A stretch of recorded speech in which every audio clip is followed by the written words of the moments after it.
The earth beneath the streets of old cities holds secrets that have captivated curious minds for generations. Layers of soil, stone, and debris accumulate over centuries, slowly burying the foundations of buildings that once stood proudly at ground level. In basements across Europe and North America, windows that should open to sunlight instead peer out into darkness, their frames pressed against walls of packed earth.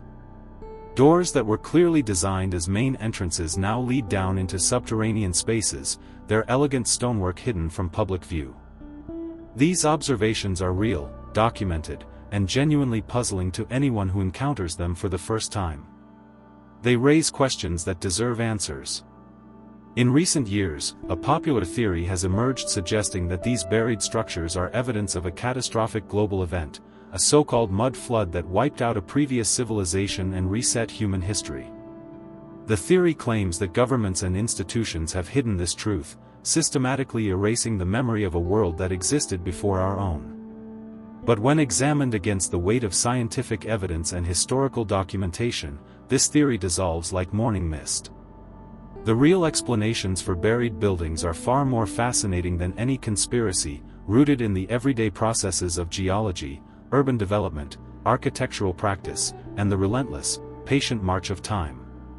Across the great cities of the world, from St. Petersburg to San Francisco, from London to Buenos Aires, curious observers have noticed something that strikes them as profoundly strange. The ground floors of old buildings often appear to be partially underground, their elegant windows bisected by sidewalks, their ornate doors opening onto staircases that descend rather than welcome visitors directly from the street. In some cases, entire stories seem to have been swallowed by the earth, leaving only hints of their former grandeur visible to those who know where to look. These observations are not imaginary. They are not optical illusions or tricks of perspective. They represent real physical conditions that can be measured, photographed, and examined. The buildings are genuinely lower than the current street level. The question is not whether these buried structures exist, but rather how they came to be in their current state. What forces, natural or human, could cause solid buildings to sink into the ground or streets to rise above them? The mud flood theory offers a dramatic answer to this question, but it ignores the wealth of scientific and historical evidence that explains these phenomena through natural processes and deliberate human choices. The concept of the mud flood gained significant traction in online communities during the mid-2010s, spreading primarily through video sharing platforms and social media networks. Proponents of the theory suggested that sometime in the 18th or 19th century, a massive deluge of mud swept across the entire globe, burying cities and killing billions of people in a catastrophe of almost unimaginable scale. According to this theory, the survivors of this event either forgot what happened through collective trauma or were forced to forget by shadowy authorities who rewrote history to conceal the truth. The theory often connects to broader narratives about the lost empire of Tartaria, a supposed advanced civilization that once spanned much of the world and was erased from memory along with its achievements. According to believers, the mud flood was the mechanism by which this civilization was destroyed and concealed, its magnificent buildings buried under meters of sediment, while falsified history books taught subsequent generations that nothing unusual had ever occurred. These ideas spread rapidly through social media, attracting viewers who were genuinely curious about the strange appearance of old buildings and dissatisfied with explanations that seemed incomplete or dismissive. To understand why the mud flood theory is not supported by evidence, it is necessary to first understand how cities actually grow and change over time. Urban environments are not static entities frozen in their original configurations. They are living systems that constantly evolve in response to human needs, economic pressures, technological changes, and environmental conditions. Buildings are constructed, demolished, and rebuilt. Streets are widened, narrowed, raised, and lowered. Infrastructure is buried, excavated, and buried again. The city that exists today is not the same city that existed a century ago, even if many of the same buildings remain standing. This process of constant transformation is one of the defining characteristics of urban life, and it explains much of what mud flood theorists find so puzzling about old buildings. One of the most important factors in the apparent burial of old buildings is a process that urban historians call urban accretion or street grade elevation. Over decades and centuries, cities deliberately raise their street levels to improve drainage, cover aging infrastructure, and accommodate new construction. This process is especially common in areas prone to flooding, where raising the street level can prevent water from entering buildings and damaging property. The decision to raise streets is typically made by city planners and engineers responding to specific problems, and the work is carried out by construction crews using fill material from various sources. The result is a gradual increase in the elevation of public spaces relative to the buildings that border them. Structures that were once at street level find themselves partially below grade, their original entrances transformed into basement access points while new entrances are created at the higher elevation.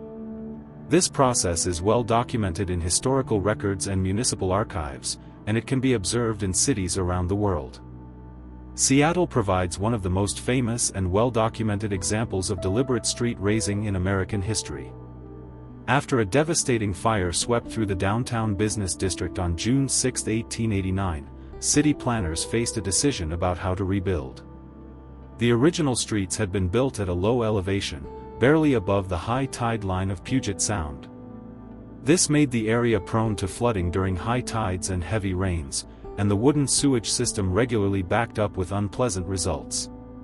The fire presented an opportunity to address these long-standing problems by rebuilding the downtown area at a higher elevation. City engineers developed a plan to raise the streets by 1 to 2 stories, creating a new grade that would improve drainage and provide a more stable foundation for the brick and stone buildings that would replace the burned wooden structures. The implementation of this plan took more than a decade and created one of the strangest urban environments in America. During the transitional period, Seattle's downtown existed on 2 levels simultaneously. New sidewalks were constructed at the elevated street level, while the original sidewalks remained in place below. Ladders connected the 2 levels at street corners, allowing pedestrians to navigate between the old and new grades. Eventually, the lower level was covered over completely, and the original storefronts became basements. Today, visitors can take guided tours of this underground city, walking through the original 1890s storefronts that now sit beneath the modern streets.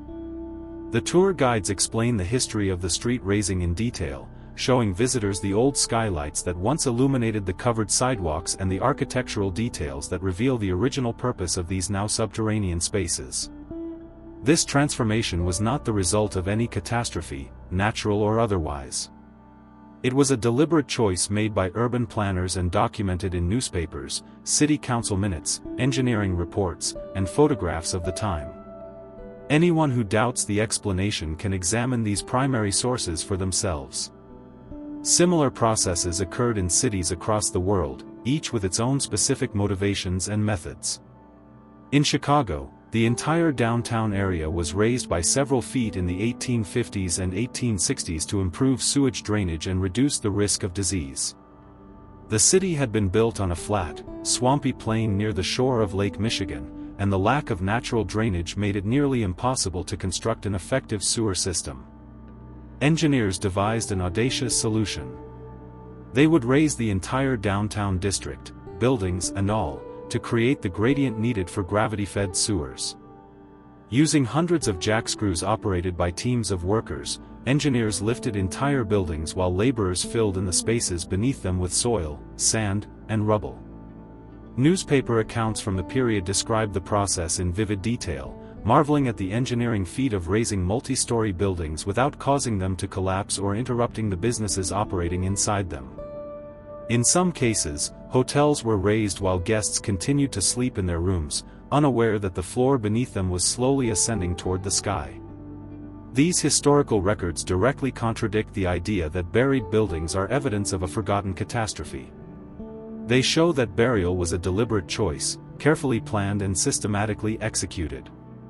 Beyond deliberate street raising, natural geological processes also contribute to the burial of structures over time. Sedimentation is a constant force in low-lying areas, particularly near rivers, coastlines, and floodplains. Every year, floods deposit thin layers of silt, sand, and mud across the landscape. These deposits are often so thin as to be imperceptible to casual observation, perhaps only a few millimeters in a typical year. But over centuries and millennia, these tiny annual contributions accumulate to significant depths, gradually covering anything that sits on the original ground surface. This process is not dramatic or sudden. It does not announce itself with thundering waters or walls of mud. It happens so slowly that individual generations may not notice any change at all. But over the span of centuries, the cumulative effect can bury roads, buildings, walls, and entire archaeological sites under meters of sediment. The ancient Roman port city of Ostia provides a compelling example of this gradual natural burial. Once a thriving commercial center at the mouth of the Tiber River, Ostia was abandoned in late antiquity as the river silted up and the harbor became unusable. Over the following centuries, floods deposited layer after layer of sediment across the ruins, slowly burying the temples, warehouses, and apartment buildings that had once housed tens of thousands of people. By the medieval period, the site was farmland, its ancient structures hidden beneath fields where farmers planted crops unaware of what lay below their feet.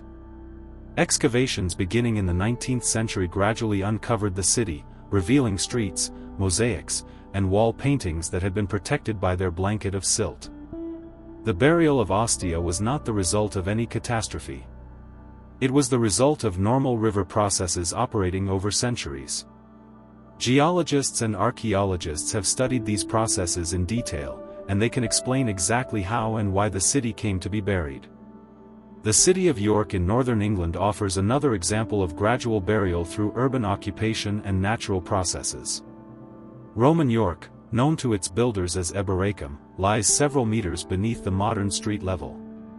Excavations have revealed Roman walls, roads, and buildings that were slowly covered by centuries of subsequent construction, demolition, and natural sedimentation.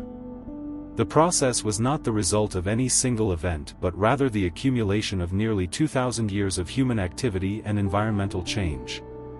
Each generation built upon the ruins of the previous one, using the rubble of demolished buildings as fill material and constructing new floors above old ones.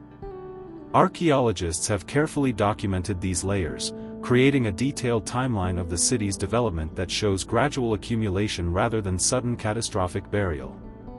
The stratigraphy of York tells a story of continuous occupation and constant transformation, not disaster and concealment. Natural disasters do occasionally bury cities, but these events are well documented in both historical records and the geological evidence they leave behind. The eruption of Mount Vesuvius in 79 CE buried the Roman cities of Pompeii and Herculaneum under meters of volcanic ash, pumice, and pyroclastic material. This catastrophe was recorded by contemporary writers, most notably Pliny the Younger, who witnessed the eruption from across the Bay of Naples and later described it in letters to the historian Tacitus.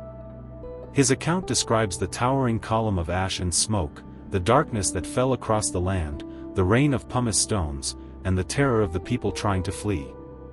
Archaeological excavations have confirmed his account in remarkable detail, revealing a city frozen in time, its inhabitants preserved in the positions where they died, their daily activities interrupted by sudden destruction. This is what a genuine catastrophic burial looks like. It leaves clear evidence in the geological record, in contemporary accounts, and in the archaeological remains. The burial material can be analyzed and dated. The cause can be identified. The extent can be mapped. No such evidence exists for a global mud flood in the 18th or 19th century. If such an event had occurred, it would have left traces that scientists would have discovered long ago. The mud flood theory also fails to account for the remarkable continuity of human records and institutions across the supposed event. If a catastrophic flood had killed billions of people and destroyed civilization on a global scale, there would be obvious and undeniable gaps in historical records. There would be mass graves containing millions of victims. There would be evidence of population collapse in demographic records. There would be references to the catastrophe in the writings of survivors. Instead, the historical record of the 18th and 19th centuries is remarkably complete and consistent. Census data shows steady population growth in most regions of the world. Tax records document the continuous operation of governments and businesses. Newspapers report on politics, commerce, and daily life without any mention of global catastrophe. Personal diaries and letters describe ordinary concerns of ordinary people living ordinary lives. The institutions that supposedly covered up the mud flood would have had to falsify millions of documents across dozens of countries, in multiple languages, over the span of several centuries. They would have had to coordinate this deception across political, religious, and cultural boundaries that were often at war with one another. This level of coordination is not merely implausible. It is impossible given what we know about the political divisions, national rivalries, and institutional conflicts of the era. Geological evidence provides an even more definitive refutation of the mud flood hypothesis. If a global flood had deposited meters of mud across the entire world in a short period of time, this event would leave a distinctive and unmistakable layer in the geological record. Geologists have extensively studied sediment layers from the past several centuries, using techniques such as radiocarbon dating, stratigraphic analysis, and chemical composition testing. No layer corresponding to a global mud flood exists anywhere on Earth. The stratigraphy of urban excavations consistently shows gradual accumulation of debris, fill material, and natural sediments, not a single catastrophic deposit that appears simultaneously across multiple locations. Soil analysis reveals the composition and origin of buried materials, which consistently match local sources and documented historical events. The fill material beneath Seattle streets comes from local hills that were leveled during construction. The sediment burying ancient Ostia came from the Tiber River carrying its normal load of silt. There is no mystery here, only the patient work of natural and human processes operating over time. The architecture of buried buildings also tells a story that contradicts the mud flood narrative in important ways. Many buildings that appear to be partially buried were actually designed with basement levels from the very beginning of their construction. In the 18th and 19th centuries, it was common practice to build commercial structures with below-grade spaces intended for storage, kitchens, servant quarters, and service areas. These basements were accessed by separate entrances, often located down short flights of stairs from the main street level. The design was deliberate and functional, separating the public-facing spaces of the building from the utilitarian areas where work was performed out of sight. As cities evolved and street levels changed over subsequent decades, these basement entrances sometimes became the only visible evidence of the lower floors. To an untrained observer encountering such a building today, it might appear that the structure had mysteriously sunk into the ground. But architectural plans, construction records, building permits, and period photographs reveal that these below-grade spaces were intentional features of the original design. The architects who created them knew exactly what they were doing and documented their work in drawings and specifications that survive to this day. The practice of building with deep basements was particularly common in dense urban areas where land was expensive and every square foot of usable space had monetary value. By extending buildings below ground level, developers could maximize the rentable area on a limited footprint of land. In cities like New York, London, Paris, and Vienna, basement levels housed everything from printing presses to laundries to wine cellars to coal storage. These spaces were integral to the functioning of the businesses and households above, and they were carefully designed by architects who understood the engineering challenges of below-grade construction. The existence of these basements is not evidence of burial by mysterious floods.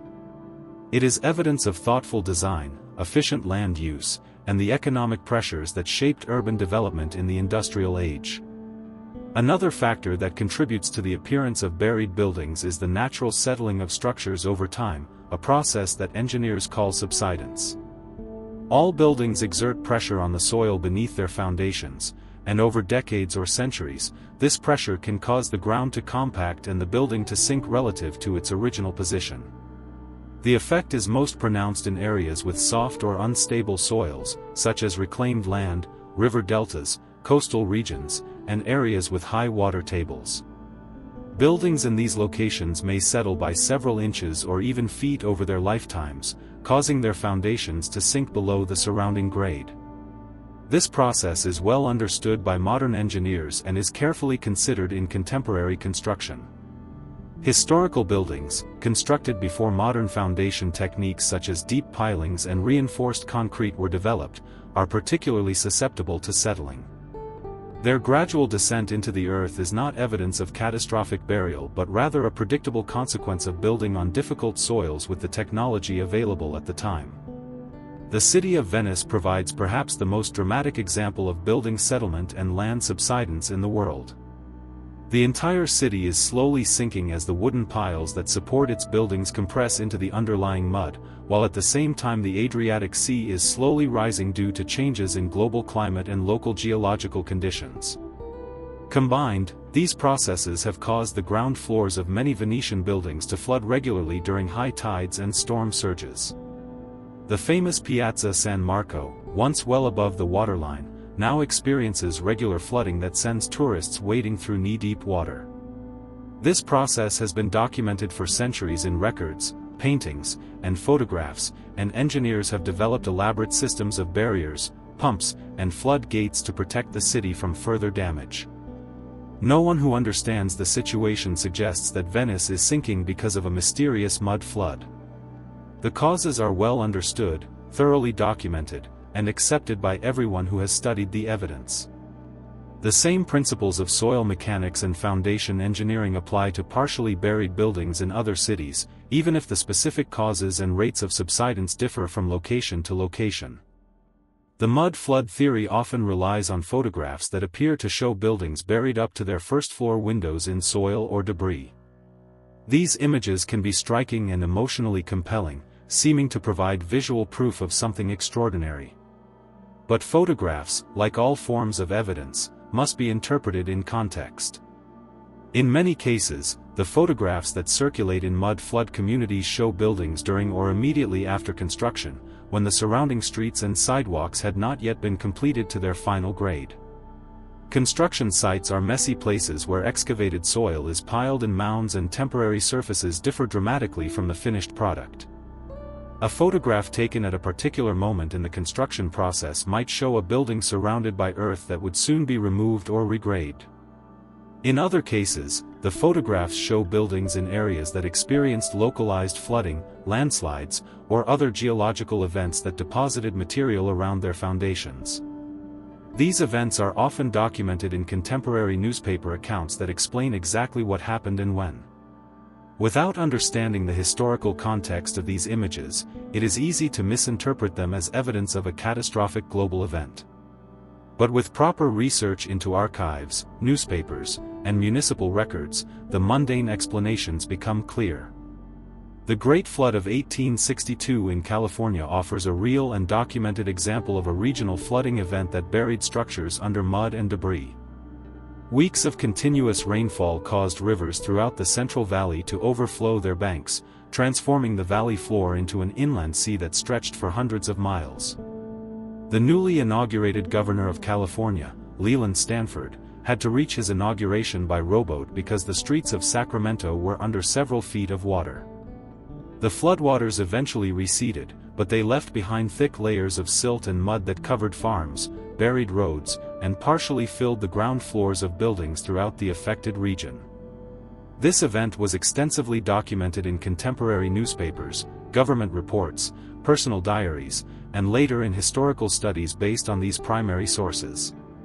The geological evidence of the flood is still visible today in the sediment layers of the valley, which can be dated and analyzed using modern scientific techniques. This is what a real flood looks like in the historical and geological record. It is a regional event with clear causes, documented effects, identifiable victims, and lasting physical evidence. It is not a global conspiracy hidden by shadowy authorities who somehow managed to suppress all evidence of their crime. As the historian Mark Bloch once observed, the critical examination of sources is the foundation of all historical knowledge. The mud flood theory fails this critical examination at every turn. It relies on misinterpreted photographs, ignores documentary evidence, contradicts geological findings, and requires a conspiracy of impossible scope and coordination. The real history of urban development and geological change requires no such extraordinary claims. It is supported by abundant evidence from multiple independent sources that corroborate and confirm one another. This does not mean that historians and scientists know everything about the past. There are genuine mysteries, unanswered questions, and gaps in the evidence that may never be filled. But the burial of old buildings is not among these mysteries. The explanations are clear, well documented, and available to anyone who takes the time to investigate them with an open but critical mind. The appeal of the mud flood theory lies not in its evidentiary support but in its emotional and psychological resonance. The idea of a lost world hidden beneath the street speaks to a deep human desire for mystery, meaning, and hidden knowledge. It suggests that there is more to history than what appears in textbooks, that secrets lie waiting to be discovered by those brave enough to look beyond the official narrative. This desire is understandable and perhaps even admirable in its impulse toward curiosity and questioning. But desire for mystery is not evidence of mystery. The world contains genuine mysteries in abundance, questions that remain unanswered despite centuries of investigation, phenomena that still puzzle the best minds in science and scholarship. There is no need to invent false mysteries when real ones are available for investigation. The study of the actual past, with all its complexity, uncertainty, and interpretive challenges, offers rewards far greater than any conspiracy theory can provide. The buried buildings of old cities will continue to fascinate curious observers for generations to come. They are tangible, physical connections to people who lived and died before anyone alive today was born. Running a hand along a half-buried window frame, one can almost feel the presence of the craftsman who shaped it, the merchant who ordered it, the customers who passed by it on their daily errands. Understanding how these buildings came to be buried enriches this connection rather than diminishing it. The processes of urban accretion, natural sedimentation, architectural design, and structural subsidence are themselves remarkable aspects of human civilization and the natural world. They deserve to be understood on their own terms, investigated with proper methods, and appreciated for what they reveal about the past. Distorting this understanding with conspiracy theories that ignore evidence does a disservice to history, to science, and to the very curiosity that drives people to ask questions in the first place. The layers beneath modern cities are like pages in an ancient book, each one recording a chapter of human history in a language of soil, stone, and forgotten objects. Archaeologists and historians spend their careers learning to read these pages, developing techniques for deciphering the stories they contain, and piecing together narratives about people who left no written records of their own. This work is painstaking, often unglamorous, and conducted far from the spotlight of public attention. But it produces genuine knowledge about the past, knowledge that is tested against evidence, refined through debate, and added to the slowly growing sum of human understanding. This knowledge is not perfect or complete. Every discovery raises new questions, and every answer reveals new areas of ignorance. But the answers that have been found are based on evidence rather than imagination, on method rather than speculation, on the hard work of inquiry rather than the easy pleasure of believing what feels exciting. The ground beneath every city holds real secrets waiting to be discovered by those with the skills and patience to find them. Ancient coins, broken pottery, lost tools, forgotten graves, the foundations of buildings that stood and fell long before recorded history. These artifacts and structures tell stories that no conspiracy theory can match, stories of daily life, of love and loss, of triumph and tragedy, of the endless human effort to build, survive, and create meaning in a difficult world. The mud flood theory offers an alternative narrative that is simpler and more dramatic, but it is not true. The truth is more complex, more interesting, and ultimately more rewarding than any fantasy of lost civilizations and global cover-ups. The real past is waiting to be discovered. All that is required is the willingness to look at the evidence with clear eyes and an open mind, to follow the facts wherever they lead, and to accept that the world is more interesting than any conspiracy theory suggests.